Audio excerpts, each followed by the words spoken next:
Hello dear student, स्वागत है आपके अपने यूट्यूब ऑनलाइन केमिस्ट्री में। और आज हम बात करने वाले हैं हम लोग ऑर्गेनिक केमिस्ट्री के एनसीईआरटी बुक का जो एक्सरसाइज 10.1 है क्लास 12th की, उसकी बात करने वाले हैं। यहां से एक नई सीरीज शुरू कर रहे हैं ऑर्गेनिक केमिस्ट्री की। आई होप आप लोग यहां पर बहुत ही अच्छी तरीके से फुल एक्सप्लेनेशन के साथ में हर एक सवाल को समझोगे और आप उससे बेनिफिट्स भी ले पाओगे। तो जैसा कि यहाँ पर पहला सवाल हम लोग हेलो अल्केन्स और हेलो एडिन से लिए हुए हैं। यहाँ पर सवाल कहता है draw the structures of all the 8 structural isomers that have the molecular formula C5H11Br। मतलब C5H11Br ये आपका कह सकते हो ब्रोमोपेंटेन है। ये C5H11CnH2n+1 पर यहाँ फॉलो कर रहा है, मतलब ये अल्काइल रेडिकल है जिससे कि ब्रोमीन जुड़ा हुआ है। अब अल्काइल रेडिकल है मतलब ये कंफर्म हो गया, यहाँ पर खाली सिंगल बॉन्ड होने वाले हैं, कोई भी डबल बॉन्ड ट्रिपल बॉन्ड यहाँ पर नहीं है। कहता है name each isomers according to the IUPAC system. यहाँ पर नोमेनक्लेचर भी करने के लिए बोल रहा है आईपीएसी सिस्टम में, और कह रहा है कि यहाँ पर जो हर एक अल्काइल हैलाइड आपको मिलेगा सबको आप क्लासीफाई भी करो प्राइमरी, सेकेंडरी और टर्सरी ब्रोमाइड के रूप में क्लासीफाई भी करना है। तो चलिए यहां पर हम बतलाते हैं कि स्ट्रक्चरल आइसोमर्स वे आइसोमर्स होते हैं जिनके स्ट्रक्चरल फॉर्मूला में डिफरेंस हो। दैट मींस नोमेनक्लेचर में ही डिफरेंस आ जाए, नाम ही अलग अलग हो, स्ट्रक्चरल फॉर्मूला डिफरेंस हो जाए, उन्हें हम लोग स्ट्रक्चरल आइसोमर्स कहते हैं। स्ट्रक्चरल आइसोमर्स हालांकि हम लोग 6 पढ़ते हैं, जिसमें प्रायोरिटी का ऑर्डर हम दे रहे हैं। रिंग चेन आइसोमर्स एक तो होता है, फिर टॉटोमर होता है, फिर फंक्शनल आइसोमर्स होता है, फिर मेटामर्स होता है, फिर होता है चेन आइसोमर्स, फिर होता है position isomers. Ring chain, tauto, functional, meta, chain और पोजीशन। तो ये जो हमारा ये 6 के 6 आइसोमर्स के नाम लिखे हुए हैं, ये प्रायोरिटी के घटते क्रम में लिखा गया है। सबसे अधिक प्रायोरिटी रिंग चेन की, फिर टॉटो की, फिर फंक्शनल, फिर मेटा, फिर चेन, फिर पोजीशन। ये प्रायोरिटी ऑर्डर क्या होता है उसके लिए आइसोमेरिज्म का जो बेसिक लेक्चर है वो आपको हम डाल देंगे डिस्क्रिप्शन में, वो देख लीजिएगा वीडियो। हालांकि इसका फिर से हम वीडियो नए सिरे से बनाने वाले हैं, आप लोग सपोर्ट करो, जरूर बनाएंगे हम पूरा नोमेनक्लेचर आइसोमेरिज्म पूरा एकदम जीओसी का, जनरल ऑर्गेनिक केमिस्ट्री पूरा हम वीडियो एकदम बेसिक से बना देंगे। आप लोग कहोगे हाँ पढ़े हैं, ठीक है, उन सब थ्योरी को मेंशन कर देंगे जो आपने अभी तक यूट्यूब पर नहीं देखा है, हम सारी थ्योरी को मेंशन कर देंगे, बस आप लोग कहो कि हाँ चाहिए हमें, हम दे देंगे, ठीक है। तो यहां पर कहता है कि यहां पर सभी स्ट्रक्चरल आइसोमर्स को लिखने हैं। तो पहली बात, रिंग चेन आइसोमर्स उसके लिए बस पॉसिबल होता है जहां पर डबल बॉन्ड या ट्रिपल बॉन्ड माने मल्टीपल बॉन्ड या साइक्लिक स्ट्रक्चर होता है, ऐसा कुछ यहां पर नहीं है। टॉटोमर्स जो है कुछ सर्टेन फंक्शनल ग्रुप के ही होते हैं, जो कि हम फिलहाल बतलाते हैं यहां पर वो भी नहीं है, क्योंकि टॉटोमर्स के केस में भी डबल बॉन्ड हमें चाहिए, वो भी नहीं है। फंक्शनल आइसोमर्स भी कुछ सर्टेन फंक्शनल ग्रुप के लिए ही होते हैं, सबके लिए नहीं होते हैं, ठीक है, अल्कोहल वगैरह, एसिड वगैरह के लिए होता है। तो यहाँ पर ये भी बतलाते हैं इसका ये भी नहीं होगा। मेटामर्स भी पॉसिबल नहीं होगा, क्योंकि मेटामर्स के लिए ऐसे फंक्शनल ग्रुप चाहिए हमें जिसमें कि हमारे पास वैलेंसी, जिस फंक्शनल ग्रुप की वैलेंसी 1 से अधिक हो। जैसे कि आप अगर बात करते हो ईथर, तो ईथर में 2 बॉन्ड होते हैं, ऑक्सीजन को O, ऑक्सीजन को 2 बॉन्ड, यहाँ पर ये ग्रुप हो गया ईथर का, ठीक है, इधर भी रेडिकल रहता है। तो जिसमें कि 2 या 2 से अधिक वैलेंसीज होती है फंक्शनल ग्रुप की, उसके ही मेटामर्स पॉसिबल होते हैं। रही बात चेन और पोजीशन, ये आपको यहां पर मिल जाएगा। तो चलिए पहले हम बात करते हैं, शुरुआत करते हैं C5H11Br। तो पहला कंपाउंड यहां बनाते हैं C5H11Br, 5 कार्बन का चेन दे दिए हम और एक Br जोड़ दिए, हाइड्रोजन हम भरने बता देंगे अभी जस्ट, ठीक है। अब देखिए करना क्या है, जब चेन और पोजीशन 2 ही ये आइसोमर्स हमारे बनने वाले हैं, तो पहले आप चेन आइसोमर्स बना लीजिए, फिर पोजीशन बना दीजिएगा सबका। चलिए चेन बनाते हैं। चेन आइसोमर्स किसे कहते हैं पता है?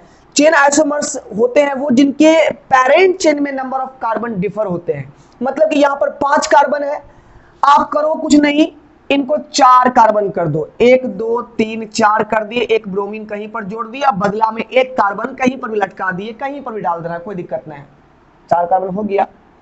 अब यहां पर तीसरा नंबर, 4 कार्बन का ये चेन है, ठीक है। अब इसको और डिक्रीज कर दो, 3 कार्बन कर दो, लेकिन हाँ पॉसिबिलिटी रहेगी तब, देखना यहां पर 3 कार्बन का हम चेन बना देते हैं, 1 2 3 कार्बन कर दिए। अब इसके ब्रांच में तो 1 कार्बन पहले था ही, 1 कार्बन और चला गया ब्रांच में, और कहीं पर यहाँ पर Br जोड़ दिए, तो ये 3 आइसोमर्स, देखिए यहाँ पर मेन चेन में 3 कार्बन हो गया, मेन चेन में 2 कार्बन अब पॉसिबल नहीं है।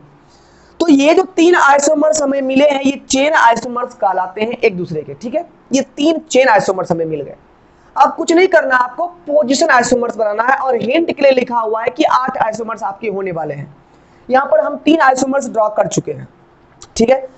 तो हम यहाँ पर चौथे आइसोमर को बनाने वाले हैं। चौथा आइसोमर हमारा बनने वाला है, यहाँ पर देख लीजिए अच्छे से। चौथा आइसोमर जो बनेगा, कुछ नहीं, अब इसका आप पोजीशन चेंज करते जाइए। यहाँ से इनका सारा पोजीशन बना लीजिए, इनका सारा पोजीशन आइसोमर्स बना लीजिए, इनका सारा पोजीशन आइसोमर्स बना लीजिए। तो यहाँ पर 1 पर ब्रोमो है, 2 पर ब्रोमो कर सकते हैं। 1 2 3 4 5 2 ब्रोमो कर दिए। फिर पांचवा हमारा बनेगा 3 ब्रोमो पॉसिबल है। 1 2 3 4 5 3 ब्रोमो पॉसिबल हो गया। अब इसका यहां पर जब ब्रोमीन रखेंगे फिर से 2 ब्रोमो ही हो जाएगा, इसलिए अब इसका पोजीशन आइसोमर्स पॉसिबल नहीं है। छठा कंपाउंड जो हमारा बनने वाला है वो यहां से बनेगा। तो यहां पर 1 पर ब्रोमो है, 2 पर कर दीजिए ब्रोमो। 4 कार्बन का हम चेन बनाए हुए हैं, यहां पर एक कार्बन लटकाए हुए हैं। 1 पर ब्रोमो है तो 2 पर कर देते हैं, एक ये कंपाउंड बन गया हमारा। 7वां कंपाउंड बनाने चले तो यहां पर हम देखिए, यहां पर पॉसिबल है कि ब्रोमो को और कार्बन को एक ही प्लेस पर रख दे, माने कि यहाँ पर 4 कार्बन का चेन है, यहाँ कार्बन है, ब्रोमीन भी यहीं पर डाल दे, ये भी हमारा 7वां बन गया, ठीक है। 7वां ये केस बन सकता है। अब देखिए इस केस में अगर हम बात करें तो ये कार्बन यहाँ लेके आ जाओ, यहाँ पर भी है तो भी ये कार्बन 2 पर है, इधर जाएगा तो भी ये कार्बन 2 पर होगा। ब्रोमीन जहां से हम हर पोजीशन में ब्रोमीन लटका ही दिए हैं। हालांकि यहाँ पर एक पॉसिबिलिटी और दिखाई दे रही है, बोलो कौन पॉसिबिलिटी? तो पॉसिबिलिटी ये है हमारा 8वां कि अगर हम यहाँ 4 कार्बन का यहाँ पर मेन चेन लिए हुए हैं, ये कार्बन यहाँ लटका हुआ है, अगर हम यहाँ पर इस ब्रोमीन को अगर हम यहाँ पर जोड़ देते हैं फर्स्ट कार्बन से, तो 1 पर ब्रोमो, 2 पर यहाँ पर ये जो हमारा ब्रांच है, मिथाइल ब्रांच है, ये आ सकता है। 1 ब्रोमो 2 मिथाइल, यहाँ पर है आपका 2 ब्रोमो 2 मिथाइल, यहाँ पर आपका है 2 ब्रोमो 3 मिथाइल, यहाँ तो खैर डिफरेंट ही है। तो मतलब ये भी एक पॉसिबिलिटी बन सकती थी। यहाँ पर कोई पॉसिबिलिटी भाई तो यहाँ पर नहीं है पॉसिबिलिटी, क्योंकि ब्रोमो का आप यहाँ रखो या यहाँ रखो या यहाँ रखो या यहाँ रखो, चारों केस सिमेट्रिकल है, हर जगह बराबर होगा। तो हो गया आपका। यहाँ पर पहले आपको चेन आइसोमर्स ड्रॉ करना था, यानी प्रायोरिटी का जो ऑर्डर है उसको फॉलो करते हुए काम करिए। यानी कि अगर कोई स्ट्रक्चर में आपको ढेर सारे आइसोमर्स नजर आ रहे हैं तो पहले रिंग चेन खोजिए, फिर टॉटो खोजिए, फिर फंक्शनल, फिर मेटा, फिर चेन, फिर पोजीशन। और ये काम सबके लिए करना पड़ेगा। जैसा कि हमारे पास यहाँ 2 पॉसिबिलिटी थी चेन और पोजीशन की, तो पहले हम चेन आइसोमर्स बना लिए और फिर तीनों ही चेन आइसोमर्स के हम पॉसिबल पोजीशन आइसोमर्स हम देख लिए। हो गया 8 आइसोमर्स। अब नाम की बात करें तो यहाँ पर देखिए इसका नाम की बात कर रहे हैं, तो इसका नाम यहाँ पर देखिए नाम कैसे लिखते हैं। नाम लिखने के लिए रूल है secondary prefix plus primary prefix plus word root plus primary suffix plus secondary suffix. अब ये तो बस सिंबल हम लिखे हुए हैं, किसका अर्थ क्या होता है वो बढ़िया से गौर से सुनिए, नहीं होता है तो रोक रोक के लिख लीजिएगा। सेकेंडरी प्रीफिक्स पर हम जूनियर ग्रुप को लिखते हैं, जो हमारा जूनियर ग्रुप ब्रांच वगैरह रहता है या जूनियर फंक्शनल ग्रुप रहते हैं, उनके नाम को हम सेकेंडरी प्रीफिक्स के प्लेस पर लिखते हैं विद पोजीशन, यानी किस कार्बन से जुड़ा हुआ, यानी काउंटिंग करने के बाद, ठीक है। 1 डिग्री पी में हम लोग साइक्लो, बाइसाइक्लो, ट्राइसाइक्लो, स्पाइरो, ये सब हम लोग लिखते हैं, मतलब नेचर ऑफ कार्बन चेन जो है वो लिखते हैं। ओपन चेन के केस में 1 डिग्री पी का यूज नहीं करेंगे हम लोग। वर्ड रूट में हमारे पेरेंट चेन में जो नंबर ऑफ कार्बन होते हैं उनके लिए वर्ड रूट लिखते हैं। 1 कार्बन का मिथ, 2 का eth, prop, but, pent, hex, hept, ऐसे लिखते हैं। 1 डिग्री एस में ये पेरेंट चेन के कार्बन कार्बन के बीच का जो बॉन्ड है उनके नेचर को लिखते हैं। सिंगल बॉन्ड है तो एन लगाते हैं, डबल बॉन्ड है तो इन, ट्रिपल बॉन्ड रहेगा तो आइन लगाते हैं विद देयर पोजीशन। डबल और ट्रिपल में आपको पोजीशन दिखाना पड़ता है कि किस पोजीशन पर इन या आइन है, तो यहाँ पर सब में तो एन ही है, सिंगल बॉन्ड है भाई, एन लगेगा। और 2 डिग्री एस में सीनियर फंक्शनल ग्रुप को हम लोग लिखते हैं, जैसे कि एसिड के लिए ओइक एसिड लिखते हैं, है ना, कार्बोनिक एसिड के लिए ओइक एसिड लिखते हैं, अल्कोहल के लिए ऑल लगाते हैं, ये सब होता है, ठीक है। तो यहाँ पर ब्रोमीन हमारा फंक्शनल ग्रुप है, ब्रोमीन यहाँ पर है, तो ब्रोमीन ऐसा फंक्शनल ग्रुप यहाँ पर है जो हेलोजन होते हैं ना, वो हमेशा 2 डिग्री पी पर यूज किए जाते हैं, ठीक है, यानी कि ब्रांच जूनियर, अकेला भी है फिर भी ये जूनियर होता है। अब देखिए काउंटिंग करेंगे हम ग्रुप की ओर से, जहां से हमारा ग्रुप नजदीक है। इधर से नजदीक है तो 1 हो गया, 2 3 4 5। यहां पर चलते 2 ब्रांच लिखना है तो 1 पर हो गया ब्रोमो, ये हो गया 1 ब्रोमो, ठीक है। ये साइक्लो नहीं है, वर्ड रूट लिखेंगे, 5 कार्बन का पेंट लिख देंगे, 1 डिग्री एस सिंगल बॉन्ड के लिए एन लगा देंगे, हो गया नाम 1 ब्रोमो पेंटेन हो गया। यहां पर चले तो 1 2 3 4। अब H भरना सिखाते हैं। देखिए यहां पर इसमें जो है एक बॉन्ड है कार्बन को होते हैं 4 बॉन्ड, तो 3 बॉन्ड की भरपाई 3 हाइड्रोजन से करेंगे। यहां पर कार्बन को 2 बॉन्ड है तो 2 हाइड्रोजन भर के 4 कंप्लीट कर देंगे, यहां भी 2, यहां भी 2 और यहां भी 2, हो गया C5H11Br, है ना। यहां पर देखिए, यहां पर एक बॉन्ड है 3 हाइड्रोजन, यहां भी एक बॉन्ड है, इसको भी 3 हाइड्रोजन, यहां 3 बॉन्ड है तो 1 हाइड्रोजन, यहां पर 2 हाइड्रोजन और यहां पर भी 2 हाइड्रोजन, ठीक है। अब ये CH3 ग्रुप जो निकल गया ब्रांच के रूप में, इसको मिथाइल पढ़ते हैं। अब हमारे पास 2 ब्रांच है, एक ब्रोमो है एक मिथाइल है। अल्फाबेटिकली हम लोग पहले ब्रोमो को लिखते हैं, इसलिए काउंटिंग भी पहले अल्फाबेटिकल ऑर्डर में किए हैं, पहले ब्रोमो लेना है फिर मिथाइल लेना है, ठीक है। तो यहां पर देखिए गौर से, इधर से काउंटिंग किए तो 1 पर ब्रोमो 3 पर मिथाइल मिला है, माने 1 और 3 मिला है। इधर चलते तो 2 पर मिथाइल मिलता, 3 नहीं 4 पर ब्रोमो मिलता, तो नजदीक कौन है 1 3 या 2 4, तो 1 3 नजदीक है, इसलिए काउंटिंग इधर से हुआ है। अब चलिए लिखते हैं, तो अल्फाबेटिकली पहले ब्रोमो लिखोगे 2 डिग्री पी के प्लेस पर, तो ये हो गया 1 ब्रोमो, 1 ब्रोमो, फिर 2 डिग्री पी में ही 3 पर मिथाइल है, 3 मिथाइल हो गया, 2 डिग्री पी काम खत्म हो गया। 1 डिग्री साइक्लो नहीं है, वर्ड रूट यहाँ पर मेन चेन में 4 कार्बन है, 4 का क्या लिखेंगे ब्यूट लिखेंगे, और 1 डिग्री या सिंगल बॉन्ड के लिए क्या लगाओगे एन लगाओगे, तो ये नाम बन गया 1 ब्रोमो 3 मिथाइल ब्यूटेन, ठीक है। उसके बाद यहां पर देखेंगे तो 1 2 3 काउंटिंग यहां पर ऐसे हुआ है।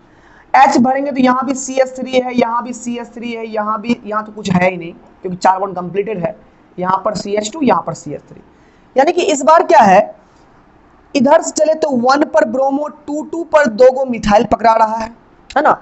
इधर से चले तो 2 2 पर 2 गो मिथाइल और 3 पर ब्रोमो पड़ जाएगा, तो 1 पर ही नजदीक है ना।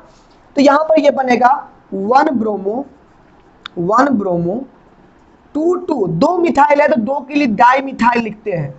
याद रखिएगा नोमेनक्लेचर करते समय में जो डिजिट्स होते हैं और जो अल्फाबेट्स होते हैं उनके बीच में हमेशा हाइफन देना है, 2 लगातार डिजिट आ जाए तो बीच में कॉमा देना है आपको, ठीक है ना।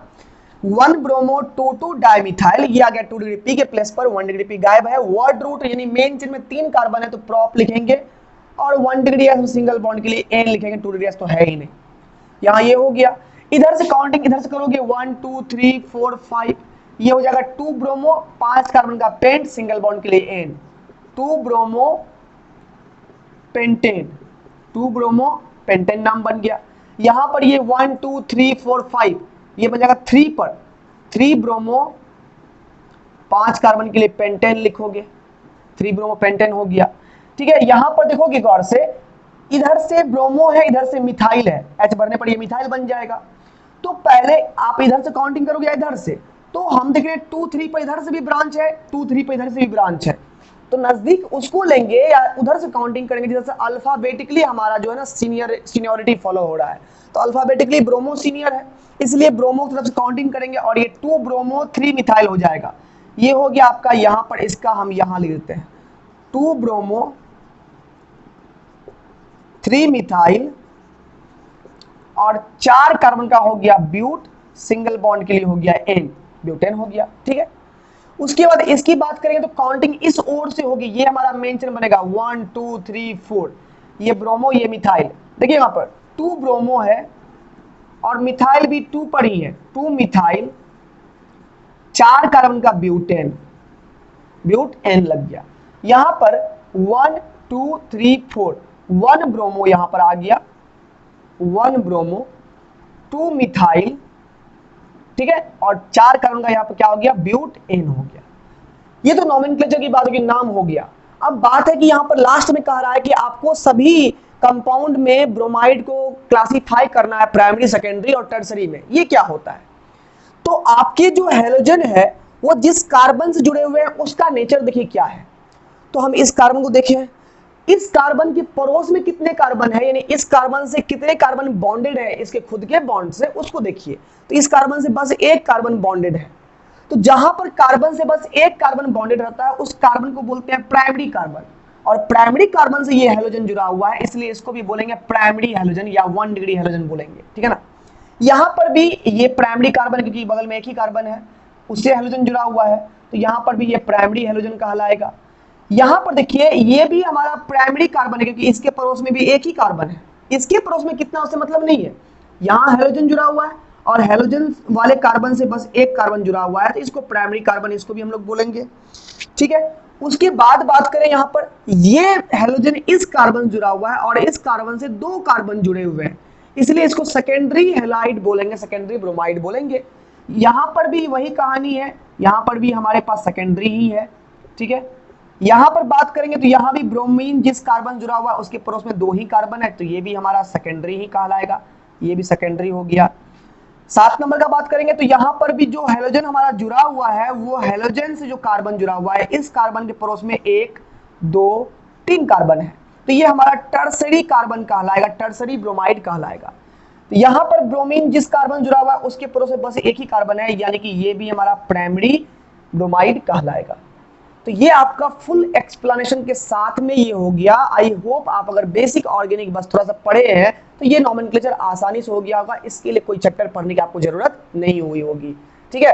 तो हम आपके लिए बस ऐसे ही सवाल बनाते हैं, इस तरीके से सवाल बनाते हैं जो कि अगर आप थ्योरी नहीं भी पढ़ के आए हो या थोड़ा बहुत पढ़ के भी आए हो तो आप एनसीईआरटी के न्यूमेरिकल्स बड़ी आसानी से कवर कर सकते हो।